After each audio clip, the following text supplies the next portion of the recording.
Hey, everybody, this is the Angel Dog, otherwise known as Brian. And again, the background of our podcast are for those that are contributing to society in many forms, many shapes. I'm a retired federal agent, so is my guest tonight, John Seaman. We have over 4 decades between us, various levels of investigation, organized crime, conspiracies, CCEs, RICO statutes. You might have to look some of those up. We're directing this towards our, if you would, our Susie, John, and Q public, so you understand. And we're trying to keep the acronyms down. I know there's a lot of podcasters out there, particularly in the military background, which is great. Thank you for all of you. And sometimes we get away with the 3-letter agencies and all that kind of thing. We're going to try to explain all that. So this is going to be, we did an intro last week, and the intro was introducing my guest, John Seaman. Unbelievable resume. And John, I forgot to ask, are you on LinkedIn? No. Okay, well, John's not, but I am. So you can go and track me down up there. But we won't go into that too much. But I forgot to bring up last week, and John brought it up, and it kind of caught me flat-footed about his book that he wrote and self-published, if I'm correct, John? That's correct. In 2016, and this is the fun copy of it for everybody. Okay, and the title is Ideology and Political Correctness Trump Reality. Kind of a bad word to say anymore, isn't it? But anyway, the book is broken down into 2 major parts. The first is the Kabul bank scandal, which is mind-boggling. You really, if you get this book, it's on Amazon, just if you skim the book. The things that John was involved with directly when he was a contractor back to DOJ. Am I correct, John? And DEA. At the embassy. Under DEA, at the embassy in Kabul. Correct? No, I was at the embassy the whole time in Kabul. Okay. And the other part of the book is Operation Reciprocity, of which I'm still reading. It is quite involved. And John, if you would, I just want you to comment on one thing before we introduce tonight's topics. And it was under part 2 on Operation Reciprocity. And if you could just sum up your book, The Failed U.S. Counter-Narcotics Strategy, kind of from that perspective, and then we'll jump forward till tonight. Well, you look at it. Besides publishing the book, if you go on Substack, I wrote 2 articles on Afghanistan. One is my last one is how Afghanistan became a terrorist country run by the Taliban. And in there, basically, I cover in a timeline and lay out all the failed decisions by all the presidents on how each one played on each other. So if I was going to sum up the failure in Afghanistan, it's not due to all the efforts of all the soldiers that went over there, the contractors, the women, the men, our counterparts. We failed because of our commanders and chiefs on their policies, period. And thank you very much. And for those of you in the audience that have served in that arena, and I did some contract work myself, but not over there, it's really a debacle. I mean, I think for our country, I really do. And that's just my opinion. What can I say? So we're going to fast forward to tonight. This will be the first of 10. And we're going to try to keep them in an hour time. John is a serious talker. And, he gets on a roll and he starts because he's in it. Why is he in it? Because he believes in it. So that's why we're having him on. And tonight we're going to cover, and this is the sum of it, conducting conspiracy investigations, of course, and the whole basis of all these 10-part series and how we got to where we are in this country today before next year's election is inform and answer how all of our federal agencies, including our own, okay, DEA, to some degree, all part of the intelligence community, 17 of them, unless that number's changed, John, if you're aware of that, have become, and I hate to use this word, but weaponized, if you will. And the way the intelligence community has changed considerably since myself and John were on the job. It really has. So with that in mind, John and myself are going to cover the 5 W's: who, what, when, where, and why. And John reminded me just before we opened up here, and how. So it's going to be involved. Listen up, relax, Tonight, John is going to present, he's going to start with the Fast and Furious gun operation involving south of the border in the United States under President Obama and AG Holder. And then after that, we'll go into the ambassador being killed in Benghazi. So, John, just go ahead and start it off. Well, let me start off a little bit here, Brian, back up, and let me start out on the beginning when we use that word weaponization. Because basically what you've got is the public has seen, and they have seen with their own eyes for the last 7 years, is how all these people in these federal bureaucracies are ignoring presidential orders, ignoring presidential policy, Congress's orders, Congress's policies, and their oath of office to the law. So how does that happen? Well, in doing you always start when you're to the members of the public, you always start at the beginnings.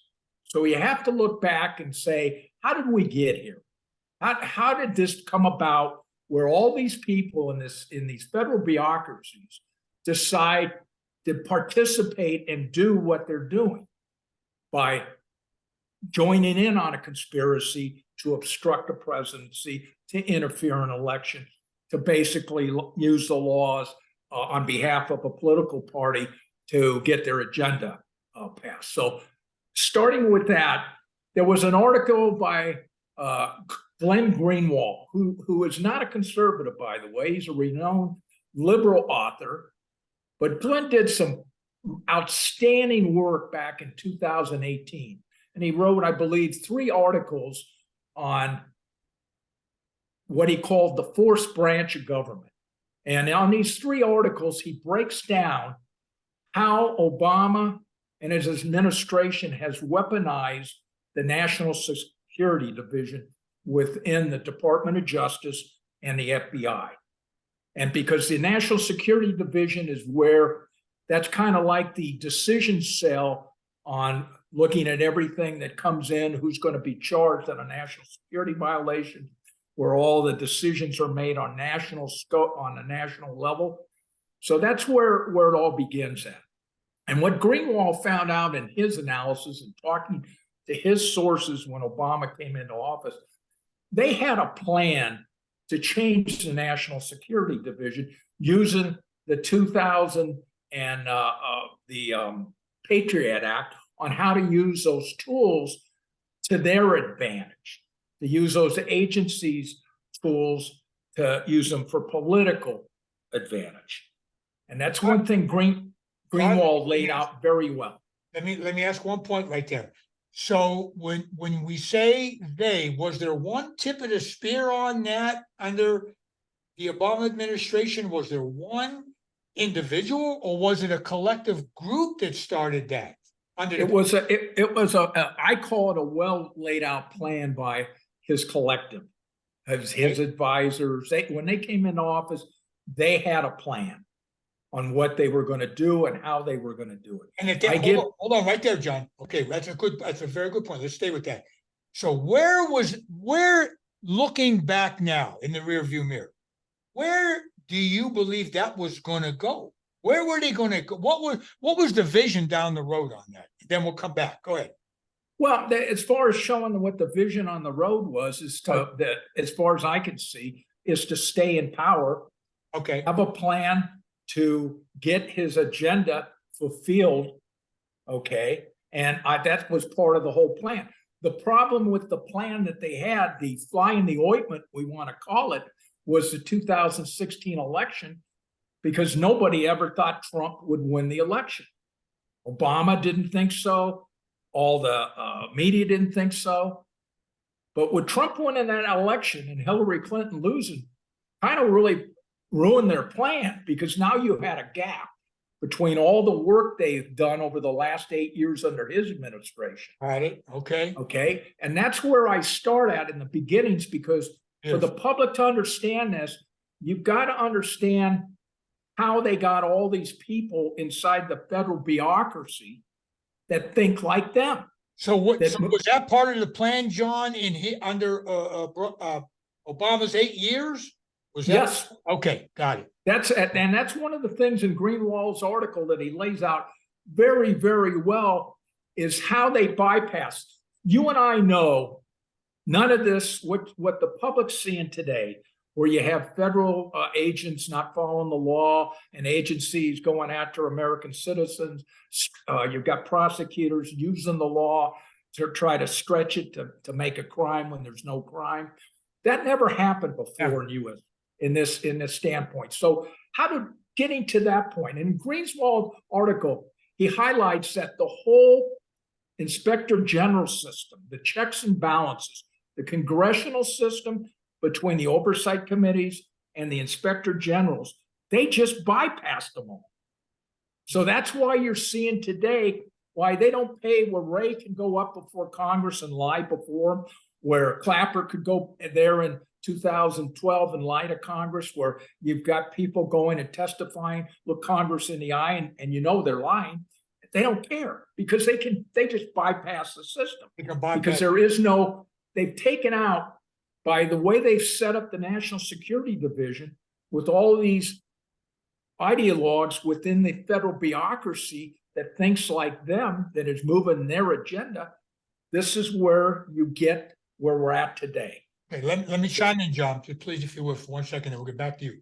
Again, audience, I want to reiterate, if you would look at our first opening, well, this is actually going to be the first of 10, the last week when we talked about John's experience working at the embassy overseas. And I want to say between the two of us, John was a former Marine, naval investigation, and then DEA. And I was Baltimore PD, Prince George's County. I'm sure everybody knows about that one. And 23 and a half with DEA. So I want to just chime in on this. So I have to reiterate this point. Never in either one of our careers, and sound off, John, if I say this wrong or correctly, never have I ever witnessed, and I say it all the time to everybody, what I see going on today from the ground level, from the street level, all the way to the top of law enforcement, state, local, state, and federal. And then above that, special operations and intelligence community. I have never seen anybody being thwarted in an investigation or in an enforcement, whether it be riots in the city, felonies committed in the presence of law enforcement, and they're not able to do anything for you, the public. I've never seen that. Never. Have you, John? I've never seen that either. And the public should be outraged because here's the bottom line. Crazy. All these federal people in the bureaucracy work for us. We pay the taxes. They work on our behalf. They're supposed to work and uphold their oath of office and the law. And I'm specifically, since we're in the rule of law field, that's where our expertise comes in as the rule of law. The public shouldn't have to put up with an FBI director lying. He shouldn't have to put up with an attorney general that's telling the country misusing the law, or federal prosecutors for the last 7 years in numerous cases hiding exculpatory information on defendants in criminal cases. I've never seen that. So somewhere along the line, and I worked internal affairs for 6.5 years for DEA. I can tell you this, we didn't see anything like that in my career inside DEA. And if we had, here's what the public needs to know. Every agent in every agency that's a law sworn officer by law has an obligation. If they think there's a criminal or an order given, or there's any kind of criminality, they have an obligation to report that. And that's the problem you see here on the Russian collusion hoax, how for 6 years, and one thing Durham reiterated in his investigative finding was, and he said the key point he made was, he was shocked at the lack of people that would come forward, and they observed all this stuff, saw it all, but never reported it. And that's why you have the problem you have today, because you have the top people at the top deal threatening your junior agents and other with their careers. So you put this mentality from top down of you're going to be fired, or you're going to be transferred, or you're not going to have a career. So you had that threatening mode.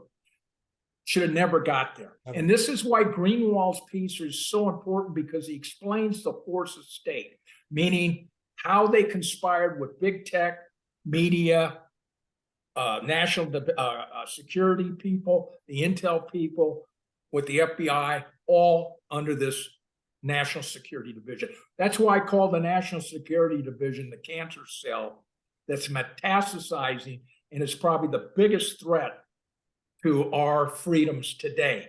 Because unless Congress does real oversight, and because right now there is no oversight on the National Security Division, period. They operate at will under their own auspices. There's nobody over their heads. Nobody goes to jail for whatever they do. Nobody's looking on whether they violated the law or not. Nobody looks through those prisons. So that's where we're at. And Greenwald's article explains it very, very well. Here's how he explained it. The FBI controls all the security clearances on majority of the sensitive positions inside the United States.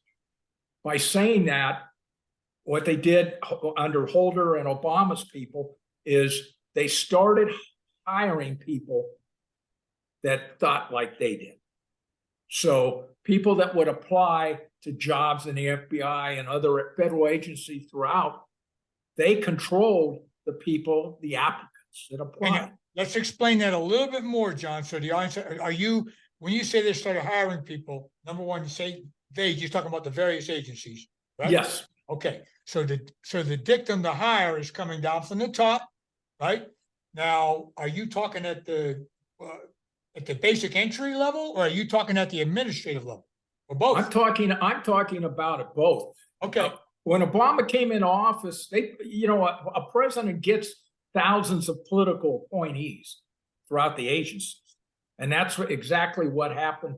He appointed all these people, like in DOJ, replaced conservatives with people out of the ACLU. So everybody that thinks like they think. So you've got that one-stop shop ideology is why you're seeing that ideology crossing all prisons right now.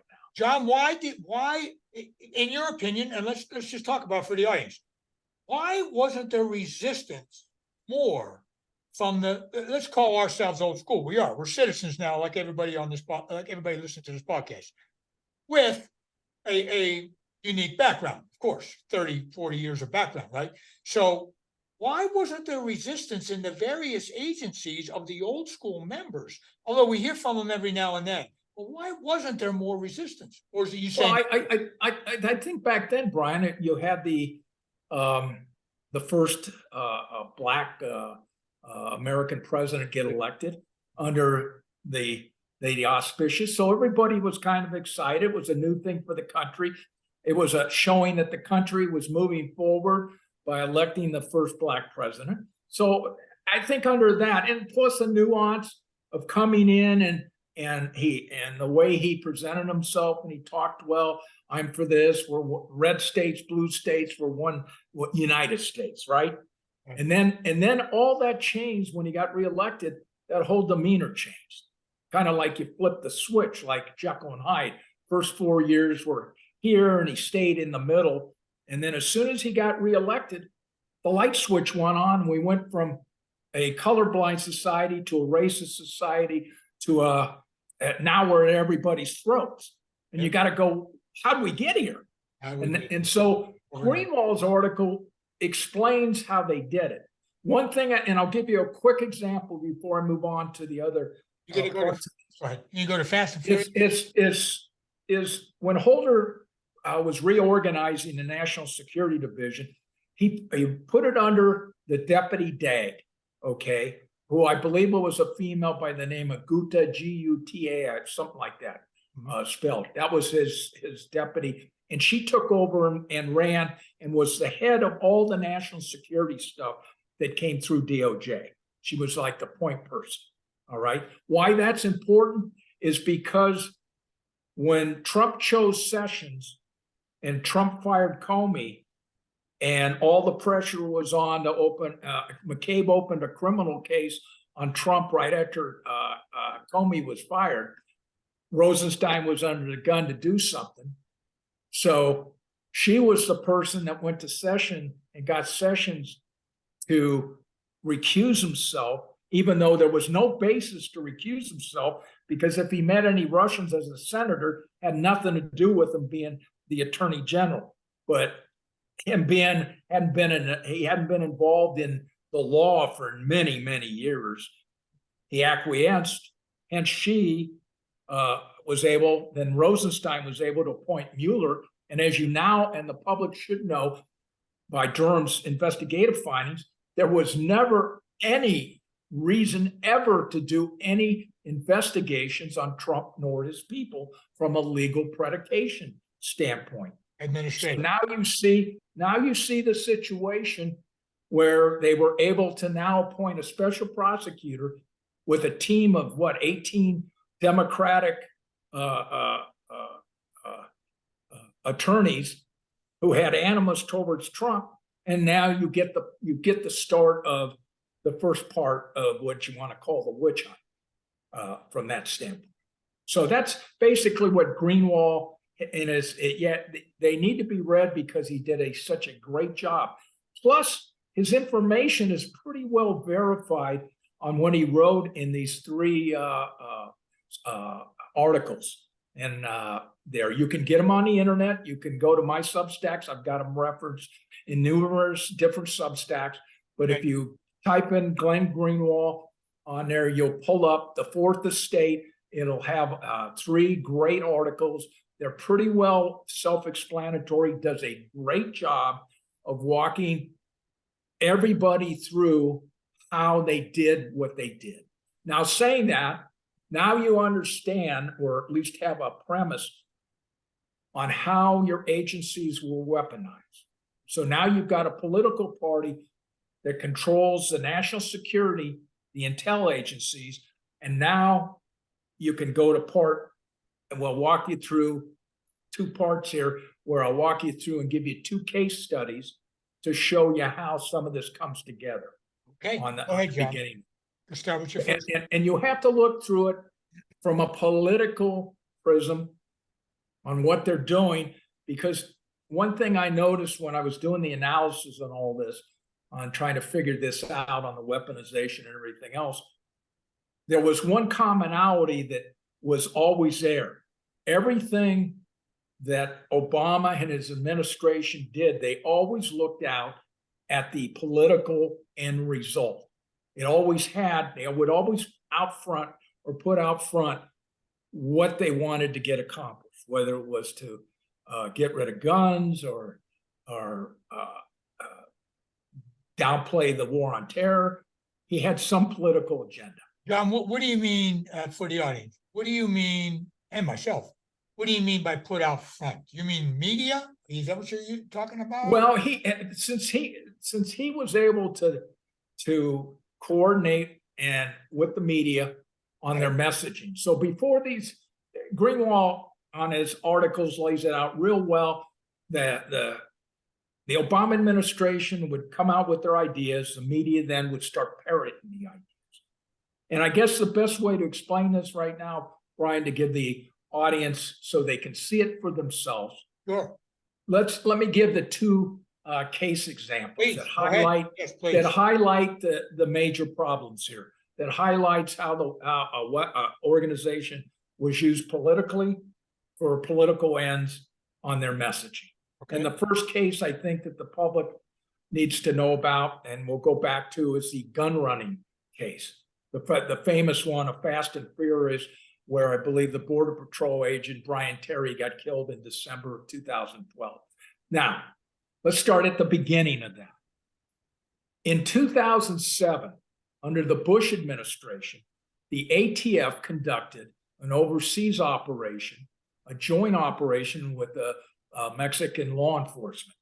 And part of that operation was tracing guns into Mexico to identify the cartel organizations and the smuggling routes. So it was called Operation Gun Runner. The problem was when they started it, they did everything by the numbers. They got the approval of DOJ at the levels that they needed to. They got the embassy knew about it. there. The host government knew about it. So it was all the protocols were followed. However, what they didn't count on is that a lot of the Mexican police officers or who they were working with were corrupt. Oh, hold on, John. So Operation Gunrunner started out just like we would have done. We'd have had Attorney General approval, for lack of better terms, and I have to explain this to the audience, to let dope walk to get a bigger fish. Let's say it that way. Okay. That's correct. So Operation Gunrunner did start off in the old school style of all the approvals within the guardrails of doing a massive international investigation, correct? That is correct. Okay, gotcha. The problem they ran into and the reason it failed was because some of the Mexican law enforcement were corrupt. Hence, they lost 200 of the guns that had been purchased that crossed into Mexico. Which does happen in narcotic gun investigations. It does happen. State, Yeah. federal. Okay. And they had even worked it out where they were surveilling when the guns crossed in their service. So they were actually doing the work that would be needed to be done to put safeguards in. I believe they put trackers in some of the guns. So they were actually had some safeguards. Okay. Now, in saying that, they shut the operation down because they lost 200 guns. And they found it wasn't a feasible operation to be able to run in Mexico. Okay. So let's fast forward now. In 2009, President Obama gets elected. Okay.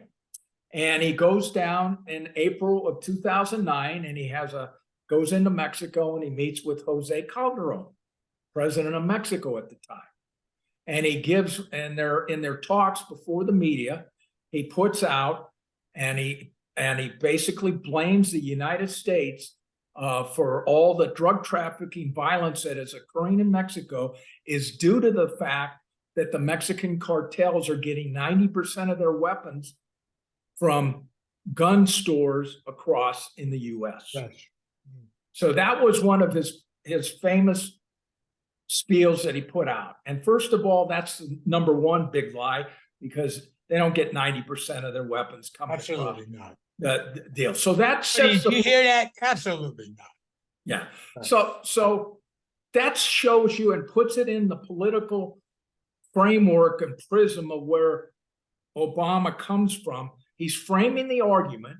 And one of the things he said in his talks was that he's asking Congress to put a weapon assault ban in and also to put in a thing in the agreement that the US would track every gun that's sent to any country that has banned weapons for those guns. So those were the two things he wanted to task. And it was a big thing, I remember back then, because it hit headlines. The press picked it up and they were running time to ban assault weapons. So that was really the big kahuna in the thing.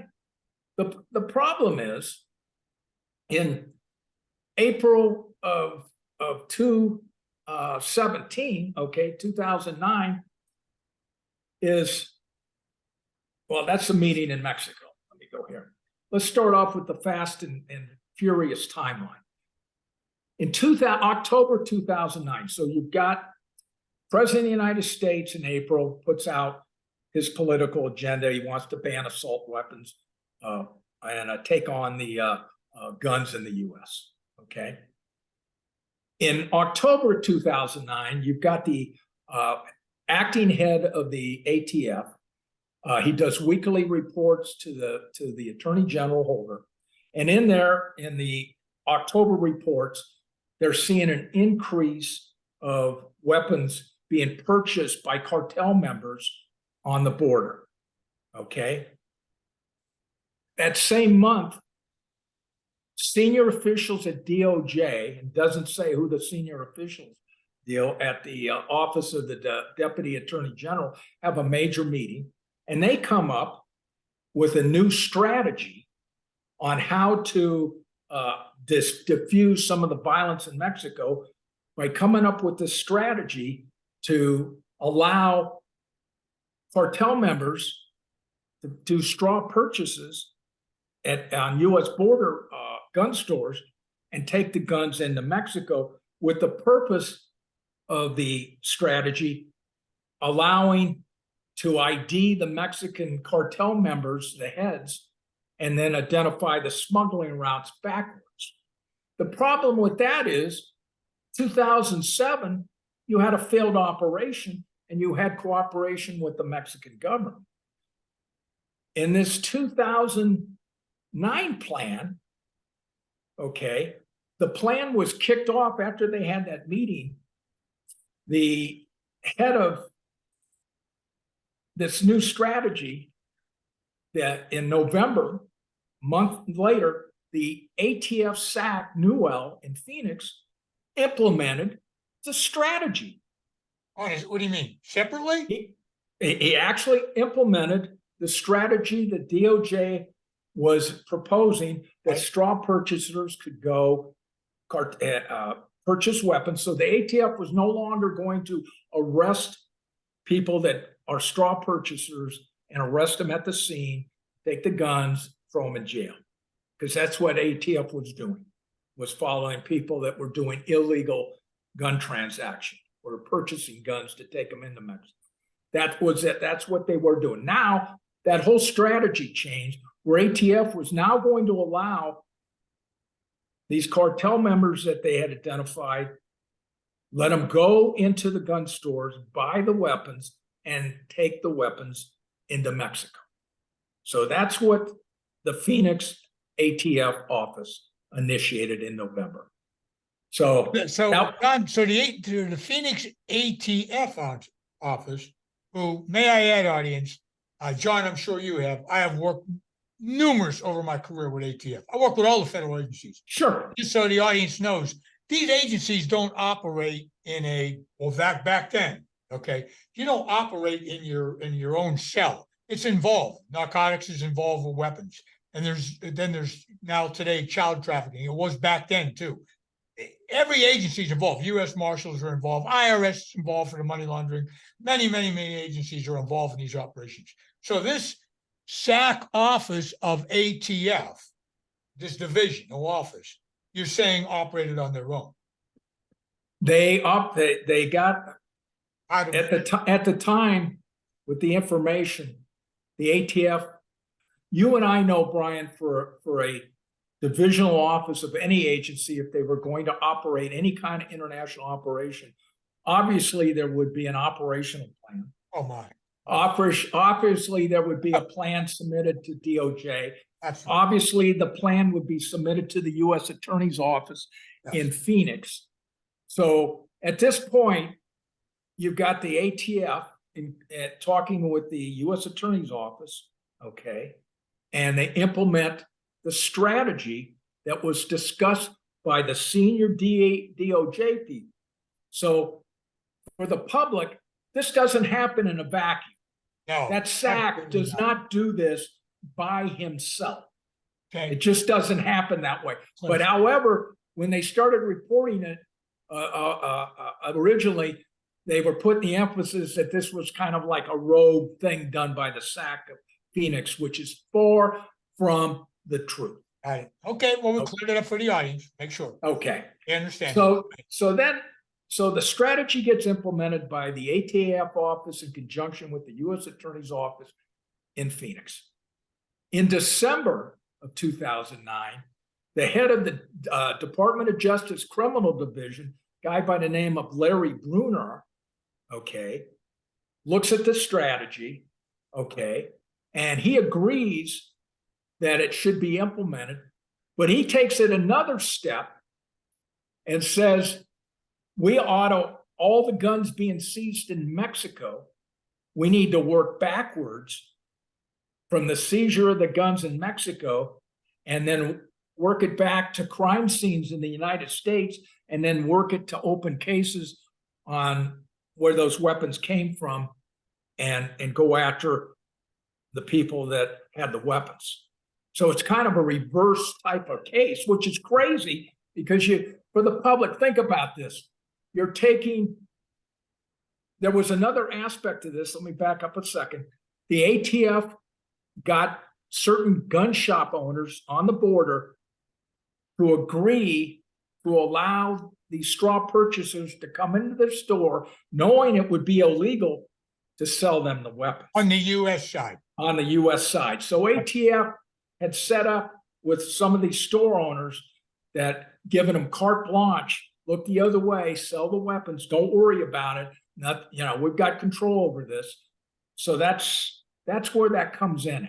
So that was the thinking behind their thought process, which is kind of crazy. Yeah. Because once those weapons are purchased and they cross into Mexico, there's no way you can trace those, or from an evidentiary standpoint, to tie those weapons to whoever you're trying to tie them to, especially to get into a federal court of law to meet the sufficiency requirements to get somebody convicted on that. So it's kind of crazy. It's when you look at it, you go, why? Why are we doing this?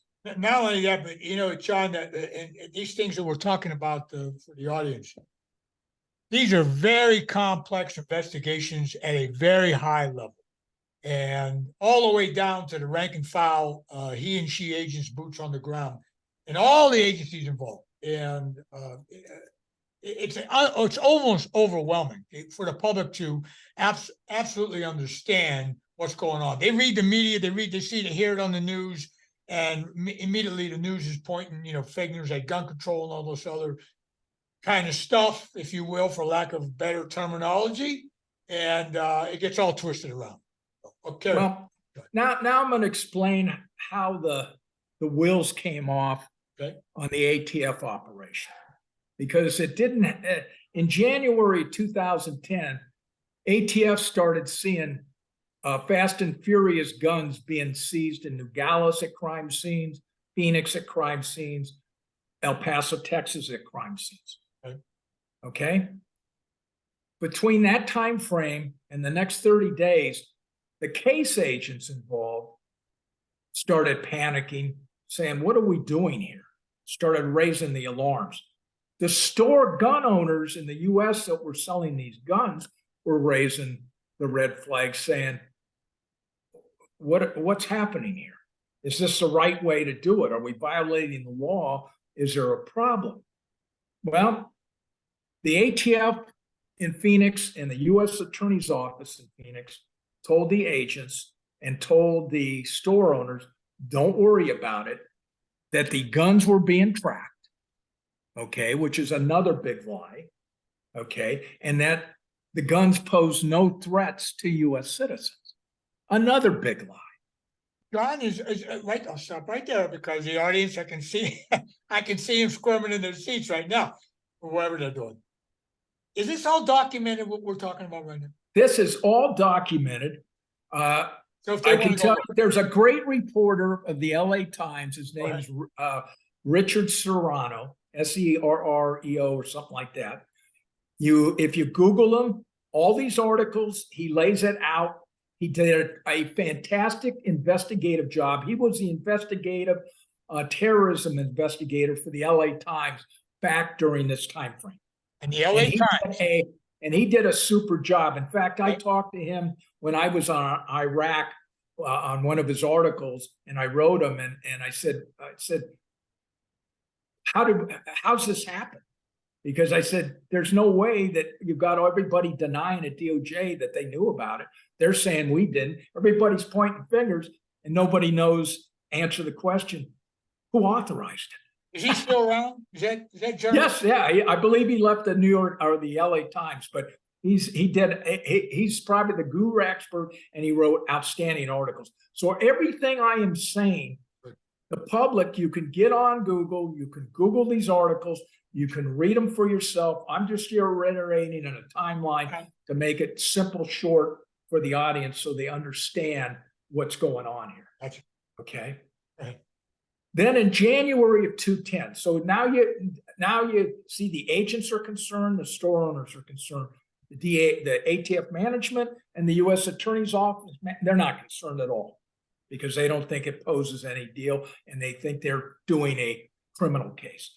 In late January, they submitted what we call an organized crime drug task force case, which you're familiar with, Brian, under OSADEP, which allows the ATF to be the lead agency. DA gets involved. They start working with ATF. They find out that some of the phone numbers and the people have tie-ins to drugs in some of the areas. So they become a participant as a supporting agency, not a lead. They're not involved in any of the supervisor decisions made on this case. Okay, just like all the other participating agencies that ATF had in the case, I believe they probably had, I'm guessing here, probably IRS, FBI, and a few, and state and locals. That way you can take all the resources, concentrate them on, and go from there.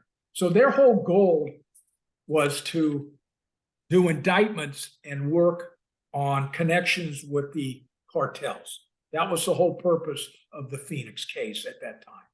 Knowing that you've got all these guns that are being purchased daily going into Mexico by the cartel members from all the different cartels on the border. So let's walk it to March. On March, you have, this is when DOJ starts getting their monthly briefings.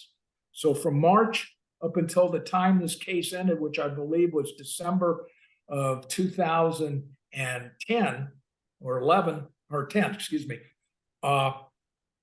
they get monthly briefings, meaning the people at DOJ and the decision making, they're getting briefings on what the ATF's doing from that standpoint. In July of 2010, okay, they discover emails, okay, through FOIA requests, and this was Judicial Watch did their homework. This is after this case is over with. So I'm using the timeline. So in July, you have explain the audience. Freedom of Information request. Okay. What they found out in July of 2010, 3 members of the Obama National Security Council, okay, Kevin O'Reilly, a guy named Dan Restrepo, and Greg Janis. I'm probably killing his name, but those were the 3. So they're on the National Security Council. They're getting emails from the ATF notifying them they're aware of the operation, of what's going on. So this is in July of 2010. That is very important because now you've got the National Security Division knowing what ATF's doing with these guns from that standpoint. Now let's walk it into December 2010. That's when Brian Terry gets killed. When he's doing his patrol, during his action, he gets shot, he gets killed.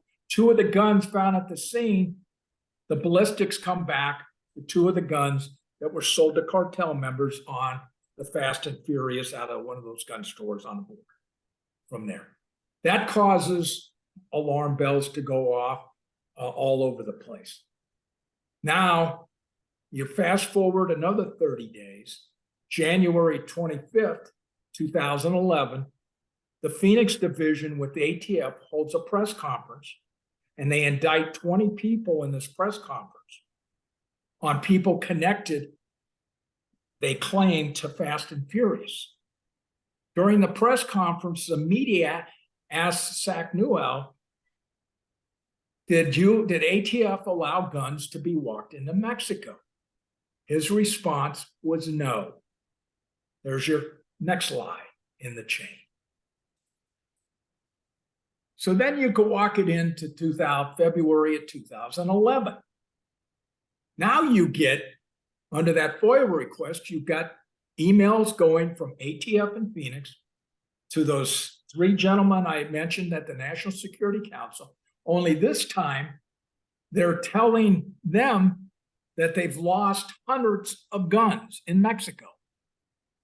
So now you've got the National Security Council knowing that all these guns that are showing up at these crime scenes in the United States and in Mexico have vanished, all due to U.S. operations that have no controls over.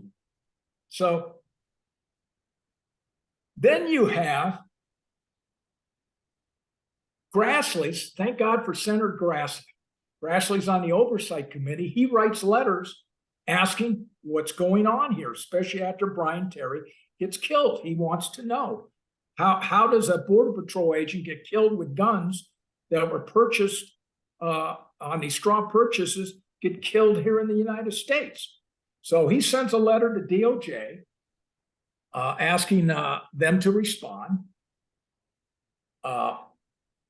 Nothing happens, but ATF and DOJ quietly shut down the whole operation. You just shut it down. They shut it down. That's correct. And there was, you know what's interesting, John, like, we hear the audience, you hear about this recent IRS, I'm talking modern day time, whistleblower, right?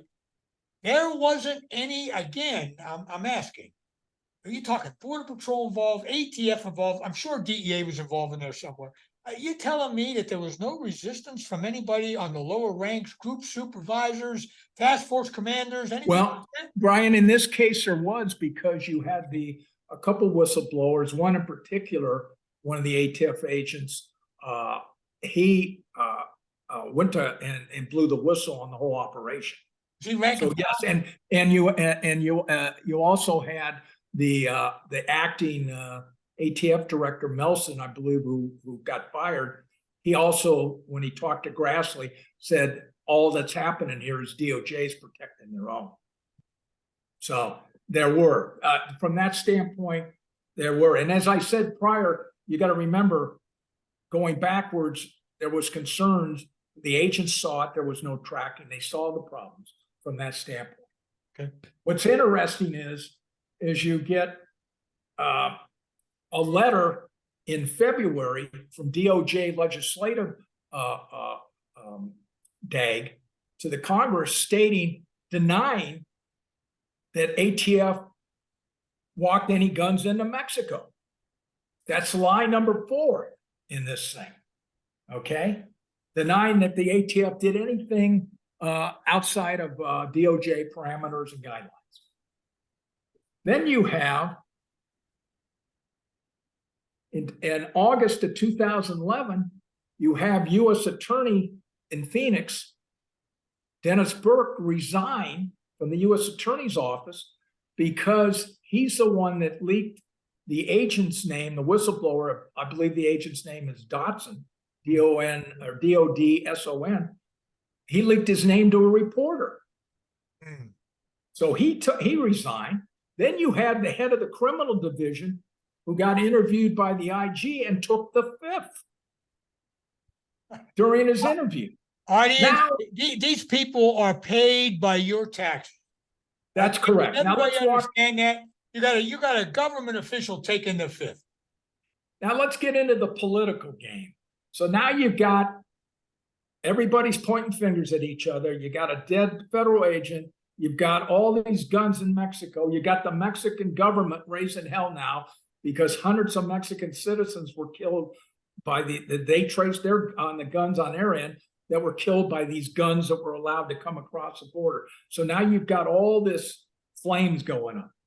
In November of 2011, Eric Holder testifies before Congress, and he testifies, he denies he had any knowledge of the tactics of the operation, and nobody at DOJ knew what they were claiming, knew what the ATF was doing tactically. Think about that one. That one takes the cake. Your audience never saw anything of the sort. Never. It's completely absurd.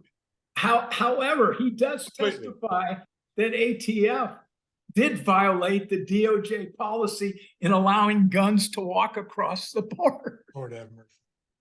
It's pretty rich. And for you, the audience, when you have multiple high-level officials of government agencies blaming each other, we're all in trouble. We are all in trouble. That is correct. So let's move on to the December 2011. Good. DOJ again sends a letter to Congress rescinding their letter they sent in February saying there was no gun walking to saying there was gun walking. So that you can't make this stuff up. No, you cannot. No. Congress holds Eric Holder in contempt because Congress is asking for the documentation to get to the bottom of who made the decision, who authorized this operation from that standpoint. So he was held in contempt. That's where he gets his contempt citation. In June of 2012, you've got President Obama, and this one it floors me, Brian. I can't remember in my whole career where a president used his executive authority to stop on a law enforcement case or investigation, use an executive privilege to keep the information from the US Congress oversight and from the American public. Why? There's nothing top secret in there. There's nothing methods or there is no methods because they didn't use any methods on what they were doing from this standpoint. And the best one is this. The IG does their findings in 2012. The main point of the IG findings is ATF ran an operation for 14 months.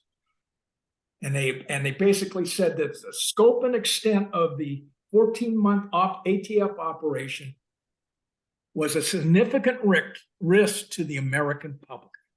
That says it all. John, that capitalizes the whole thing. You put the American public at risk when there was no reason to put at risk.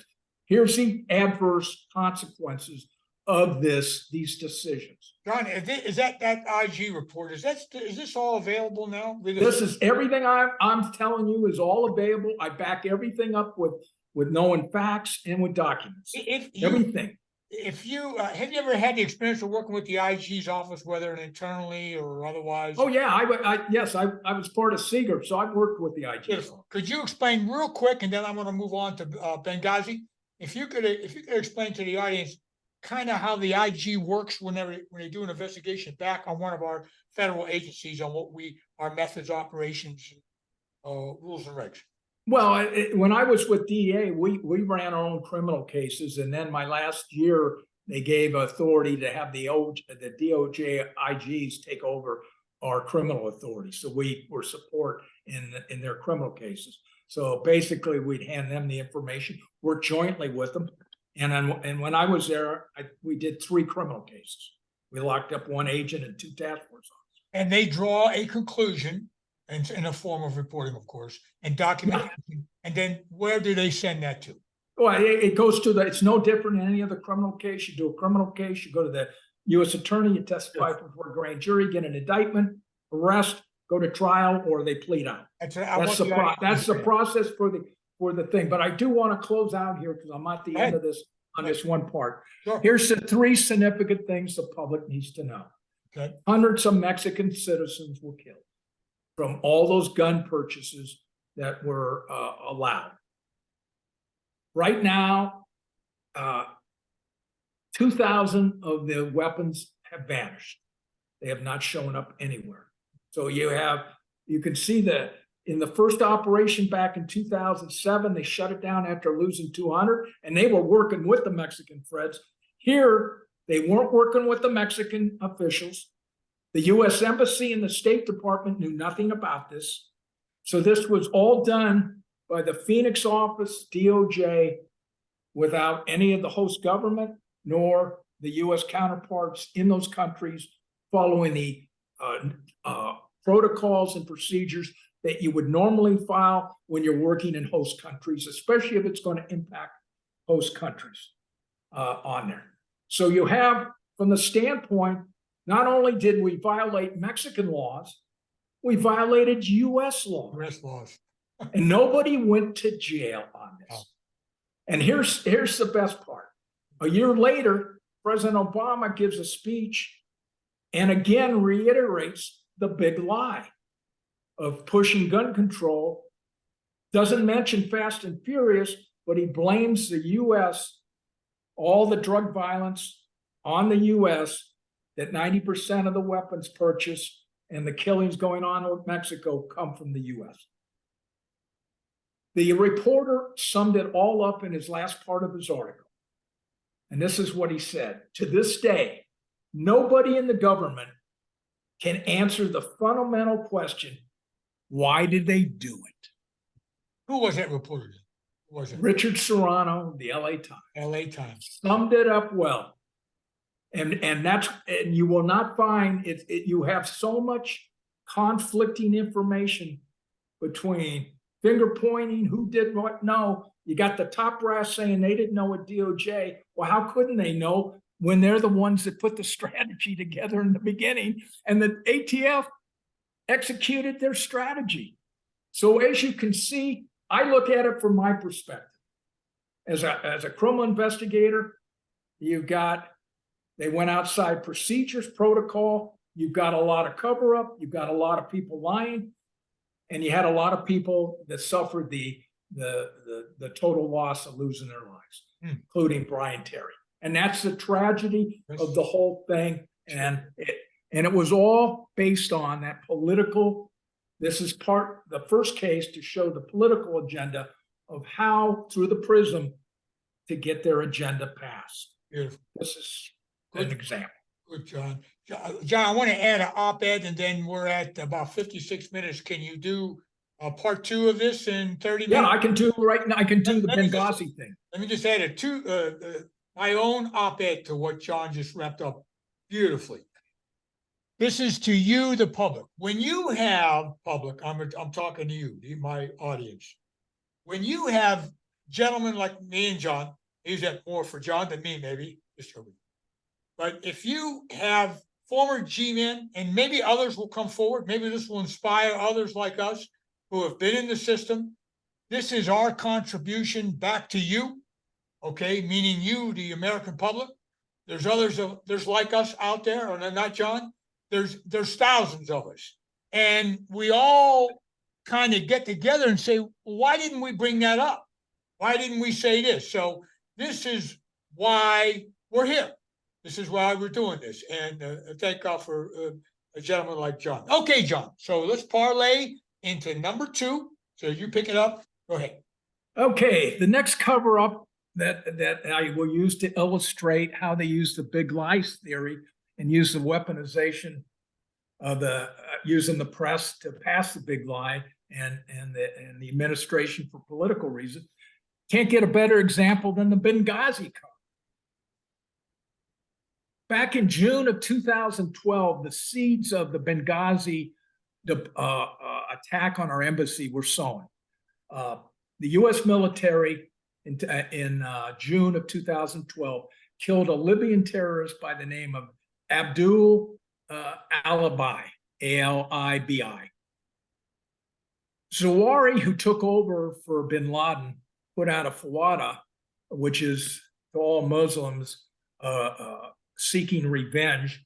He's asking all Libyan terrorists inside Libya to exact revenge for the killing of this terrorist by the U.S. military, a Libyan terrorist. So that goes out to seek revenge. September 11th, 2012, we all know, was the day that the attack happened. And we lost the U.S. ambassador, and we lost 3 other Americans, 2 that were, I believe, security for him, and 1, I believe, his translator or his assistant. So we lost a total of 4 Americans on that day. 10 o'clock that night on the 12th, or the 11th, the day it happened. 10 o'clock, you have the Hillary Clinton, Eastern Standard Time, this is all documented, talks with President Obama. And she relates what happened at the American compound or the information. She has a conversation. Shortly thereafter, Hillary Clinton releases a public statement to the public saying the violence was not due to a terrorist attack, but was in response to an anti-Islamic video from a movie called Innocence of Muslims. We've now, since that time frame in the congressional investigation afterwards, we learned that Clinton told her daughter and the Egyptian prime minister that the attacks were from Al-Qaeda on their behalf, And that's what came from Al-Qaeda-like groups. So you have the Secretary of State telling a foreign counterpart, Prime Minister of Egypt, no, it wasn't due to the video, it was due to a terrorist attack. She tells her daughter that. Why is that important? Because now you're spreading the big lie of that it was due to the video. So she puts out, we know that the attack, she also told the prime minister, we also know that none of the attack had nothing to do with the video in Egypt that caused protest in Egypt at the time. It was a planned attack, she told, not a protest. And it was based on information that they had seen or had gathered, and that it was from an affiliated group associated with Al-Qaeda. Line number 2, that same, in a few hours or the next day, you have the CIA director, Morrell, and his deputy director, Brennan, put out a statement that the attacks were demonstrations attributing the attacks of the availability of weapons in Libya. They don't mention anything about terrorism. They don't mention anything about the video. They just mention that it was because the Libyans had access to weapons. That's it? That's it. That's the statement they put out. Then you had on September, the next day, you had Susan Rice, the U.S. ambassador on the UN, go on all the major newsmaker shows and tell the public, saying, our current best estimate based on the information that we have at the present is that what this begins as, it was a spontaneous, not a premeditated response to what happened in Cairo. So you've got the next big lie saying it wasn't a pre-planned attack by a terrorist group. She said And John, who was the president and the vice president during this period? This was Barack Obama and Biden. That's all. It is something. It's when you follow the timeline and you put this in, you get the whole flavor for the public of how decisions were made and what they said. That night, the next day, President Obama, that Sunday, he told CBS News in the aftermath of the attacks, they asked him, what do you know? He said it was too early to know. Now think, he's already been briefed by Hillary, who told the prime minister of Egypt that it was a planned attack. So he knew what was going on from that standpoint.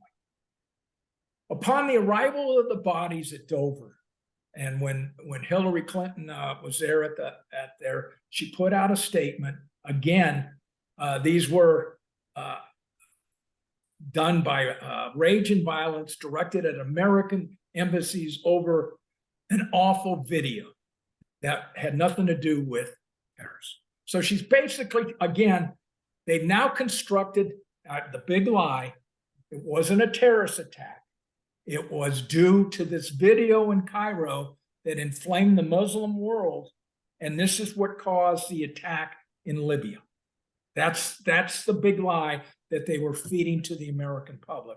When the facts of the matters are, it was done by an affiliated Al-Qaeda group who they identified, and I believe they arrested one of them and convicted him in trial. It was a planned attack, and it was done on behalf of revenge on the Al-Wari bottom. So then you go to September, it gets better. You go to September 25th, 2012, you have the State Department release a commercial video ads condemning the video, putting all the emphasis that the attack was due to this video. Okay? Then on the September 25th, the same day, the State Department releases these ads throughout the world. You have this video message they put out, Clinton puts out, and Obama proclaims The future must not belong to those who slander the prophet of Islam. Okay, so that goes hand in hand with a video. You got the president and now the Secretary of State inflaming that all this uprising, everything is due to the fact that this video insulted the Islam religion. Then you have Obama on the 28th of 2012 after his UN speech. On that day, you have 55-year-old Nicola Basley, Bassely. He was the producer of the film and was arrested by federal agents under the ruse. They were monitoring his computer account for violation of a fraud conviction. And where was he arrested at? Where? I believe he was arrested in California. He was questioned by federal agents. A warrant served in Florida, John, on that. Wasn't there something in Florida? I'm not sure. I'm not sure. This is all documented. It was domestic. The bottom line was he was arrested. He was held incognito. He was questioned by the agents, which is kind of funny, on the making of the video. And charged with what? He was charged for violating his parole.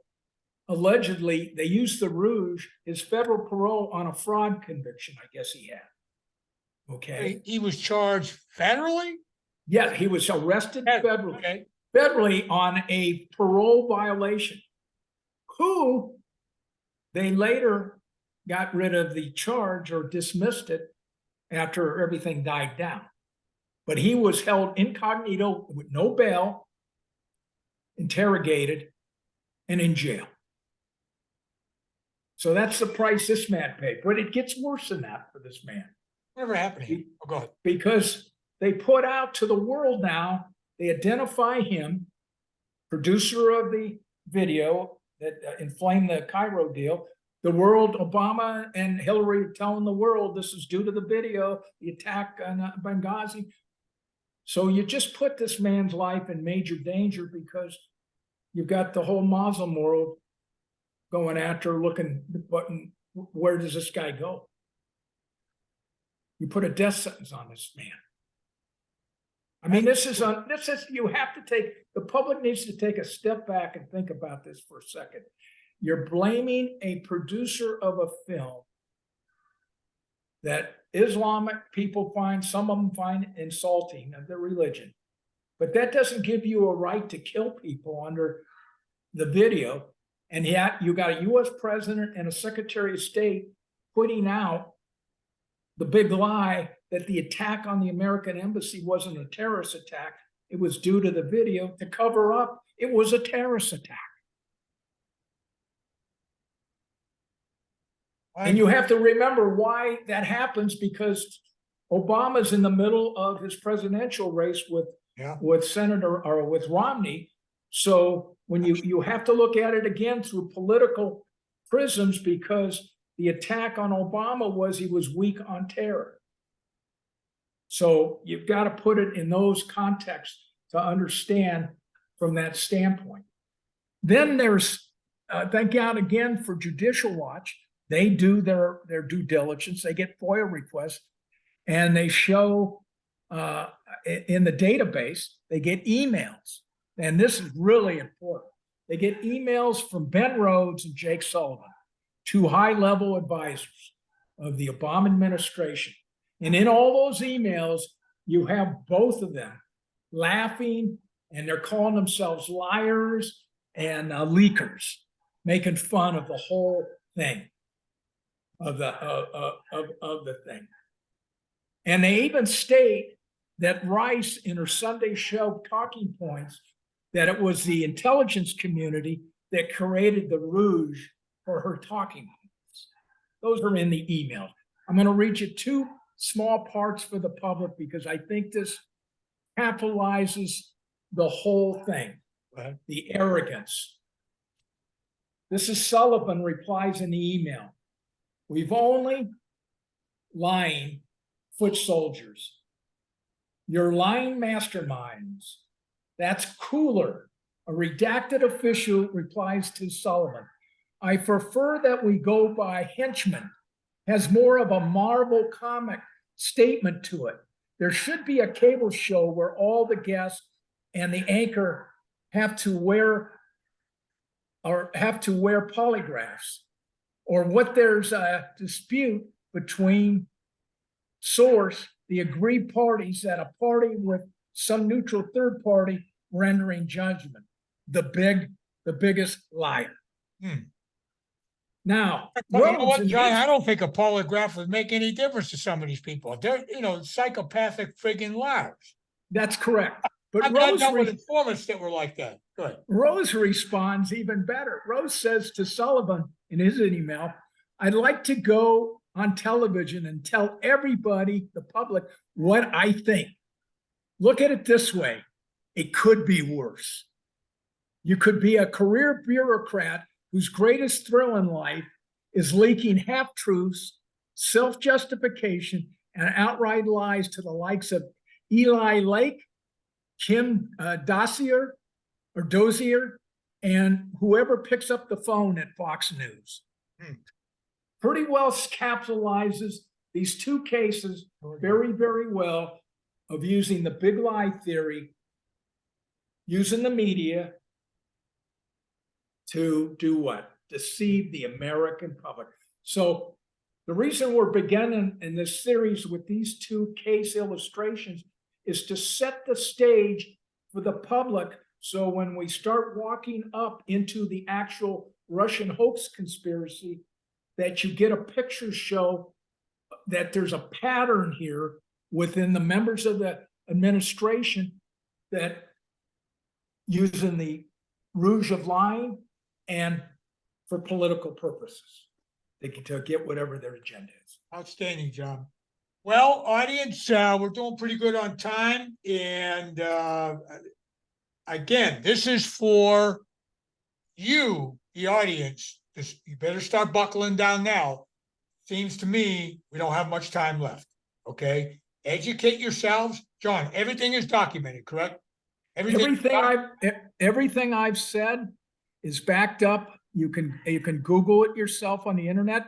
If you want to save your time, you can go to some of the Substacks. Okay. And everything I write on my Substacks is referenced, backed up by the media reference, the classified or unclassed, whatever the information is.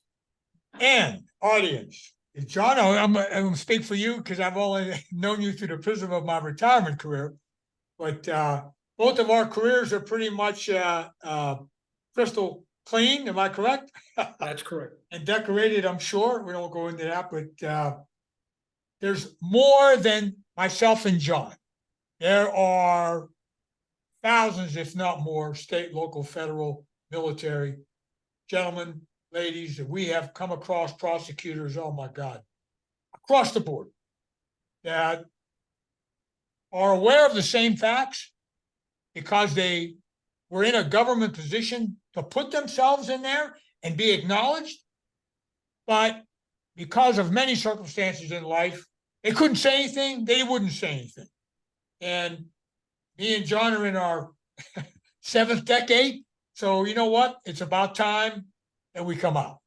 It's about time to try to educate, do our part, educate the public and get you up to speed. And there's going to be a lot of questions, I'm sure. And we'll get on to that a little bit later.